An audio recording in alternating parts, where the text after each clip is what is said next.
നമസ്കാരം. തിരുവല്ല മീഡിയ വാർത്തകളിലേക്ക് സ്വാഗതം. ഉന്നത നിലവാരത്തിൽ നവീകരണം നടത്തുന്ന അഴിയിടത്തുചിറ മേപ്രാൽ കൊമ്പങ്കേരിച്ചിറ റോഡിൽ അവസാനഘട്ട പണി പൂർത്തിയാകുന്നു.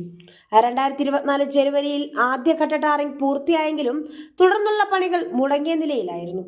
ഇതോടെ റോഡിന്റെ ഇരുവശങ്ങൾ ഉയർന്നു നിന്നതോടെ ഇരുചക്ര വാഹനങ്ങൾ വശങ്ങളിൽ തട്ടി നിരന്തര അപകടം ഉണ്ടായിരുന്നു. അഴിയിടത്തുചിറ മുതൽ മേപ്രാൽ വരെയും മേപ്രാൽ മുതൽ കൊമ്പങ്കേരിച്ചിറ വരെയുള്ള ഭാഗങ്ങൾ 2 ഘട്ടങ്ങളിലായാണ് പണികൾ നടന്നത്. 5 കിലോമീറ്റർ റോഡിൽ 8 കലുങ്കുകൾ പൊളിച്ചു പണിതു. റോഡിന്റെ ഇരുവശങ്ങളിൽ വെള്ളവരകൾ അടയാളപ്പെടുത്തുന്ന ജോലികൾ, റിഫ്ലക്ടർ സ്റ്റഡ്, സൈൻ ബോർഡുകൾ എന്നിവ സ്ഥാപിക്കാറുണ്ട്. 2021 മാർച്ചിലാണ് റോഡ് പണികൾ ആരംഭിച്ചത്.